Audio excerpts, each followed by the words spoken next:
Hi friends, welcome to our channel. இன்னைக்கு நம்ம சேனல்ல எதை பத்தி பார்க்க போறோம்னா ஓவல் ஃபேஸ் ஷேப்ஸ் இருக்கவங்க எந்த மாதிரியான இயரிங்ஸ் போட்டா சூட்டபிளா இருக்கும்ன்றத இந்த வீடியோல பார்க்க போறோம். இதுக்கு என்ன தெரியணும் அப்படினா நம்மளோட ஃபேஸ் ஷேப்ஸ் ஃபர்ஸ்ட் தெரிஞ்சுக்கணும். நெக்ஸ்ட் நான் ஆல்ரெடி ஃபேஸ் ஷேப்ஸ் எப்படி கண்டுபிடிக்கணும் அப்படின்றத நான் ஒரு வீடியோ போட்டிருக்கேன். ஸோ மறக்காம அந்த வீடியோ பாருங்க. பார்த்துட்டு இந்த வீடியோக்கு வாங்க. அப்பதான் உங்களுக்கு ஈஸியா புரியும். இந்த வீடியோவில் என்னென்னலாம் பார்க்க போகிறோன்னா ஓவல் ஷேப்ஸ் எப்படி கண்டுபிடிக்கிறது, ஓவல் ஷேப்ஸ்க்கு பொருத்தமான இயரிங்ஸ் என்ன, எந்த மாதிரியான இயரிங்ஸ் நீங்கள் போடக்கூடாது அப்படின்றத தான் இந்த வீடியோவில் பார்க்க போகிறோம். ஸோ தொடர்ந்து வீடியோ பாருங்கள். வாங்க வீடியோக்குள்ளே போகலாம். ஹாய், உங்களோட ஃபேஸோட ஷேப்ஸ் எப்படி கண்டுபிடிக்கணும்னு ஃபஸ்ட்டு பார்க்கலாம். உங்கள் மொபைலில் உங்களோட ஃபோட்டோ ஒன்று எடுத்துக்கோங்க. ஸ்ட்ரைட்டாக பார்க்குற மாதிரி ஒரு ஃபோட்டோ. நான் இதை வாட்ஸ்அப்பில் தான் ட்ரை பண்ணியிருக்கேன். நீங்களும் ஈஸியாக புரிஞ்சுக்கணுன்றதுக்காக ஸோ நீங்களும் இதவே ட்ரை பண்ணுங்கள். ஃபர்ஸ்ட் இந்த ரெண்டு புருவத்துக்கும் இடையில் ஸ்ட்ரைட்டாக ஒரு லைன் வரைஞ்சிக்கணும். ஃபர்ஸ்ட் டாட் வச்சுக்கலாம். டாட் வச்சதுக்கப்புறம் ஸ்ட்ரைட்டாக லைன் போட்டுருங்க. லைன் போட்டாச்சு. நெக்ஸ்ட்டு அதே மாதிரி இந்த ரெண்டு புருவமும் எண்ட் ஆகிற இடத்துல டாட் வச்சுக்கணும். வச்சாச்சு. அதுக்கப்புறம் நம்மளோட ஜாவோட கர்வ் இருக்குது பார்த்திங்களா, அந்த வளைவு, தாடையோட வளைவு, அந்த பகுதியில் டாட் வச்சுக்கோங்க. வச்சாச்சு. இப்போ எல்லாத்தையுமே லைன் பண்ண போகிறோம். லைன் பண்ணியாச்சு.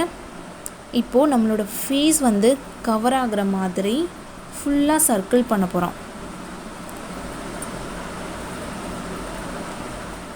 நெக்ஸ்ட்டு சர்க்கிள் பண்ணிட்டோம். இந்த ஷேப்ஸ் என்னென்னா ஓவல் ஷேப்ஸ். இந்த மாதிரியே நீங்களும் ட்ரை பண்ணி பாருங்கள். நெக்ஸ்ட்டு ஓவல் ஷேப்ஸ்க்கு சூட்டபிளான ஓவல் ஷேப்ஸ் அப்படின்னாலே நீல வடிவம். ஓவல் அண்ட் லாங் இது ரெண்டுமே சேம் தான் கிட்டத்தட்ட. ஒரு சின்ன வித்தியாசம் என்னென்னா ஓவல் ஷேப்ஸ் இருக்கவங்களுக்கு ஃபோர்ஹெட் நீளமாக மட்டும்தான் இருக்கும், அகலமாக இருக்காது. அதே லாங் ஷேப்ஸ்க்கு ஃபோர்ஹெட் எப்படி இருக்குன்னா ரொம்ப நீளமாகவும் இருக்கும், அகலமாகவும் இருக்கும். இதுதான் வித்தியாசம். மற்றபடி ரெண்டுமே சேம் தான். ஓவல் அண்ட் லாங் ஷேப்ஸ் இருக்கவங்க ரெண்டு பேருமே இந்த இயரிங்ஸை நீங்கள் ஃபாலோ பண்ணிக்கலாம். உங்களோட ஃபேஸ் நீளமாக இருக்கனால ரவுண்ட் ஷேப்ஸில் இருக்க இயரிங்ஸ்லாம் நீங்கள் போட்டுக்கலாம். அது ரொம்பவே பெஸ்ட்டாக இருக்கும்.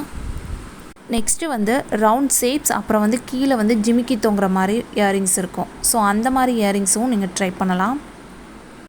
நெக்ஸ்ட்டு பட்டன் வச்ச இயரிங்ஸ் அது எல்லாமே நீங்கள் ட்ரை பண்ணலாம். அப்புறம் ரொம்ப நீளமாக லென்த்தியாக இருக்க மாதிரி இருக்க இயரிங்ஸ் எல்லாமே நீங்கள் ட்ரை பண்ணலாம். எல்லாமே உங்களுக்கு சூப்பராக இருக்கும். உங்களோட ஃபேஸ் நீளமாக இருக்கனால நல்ல பெரிய இயரிங்ஸ் நீங்கள் போட்டால் ரொம்பவே நல்லாயிருக்கும்.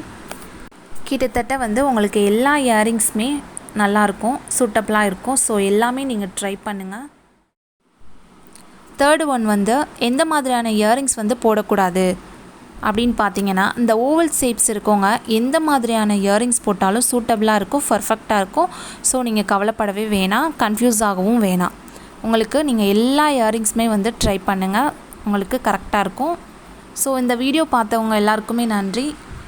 தேங்க்ஸ் ஃபார் வாட்சிங்.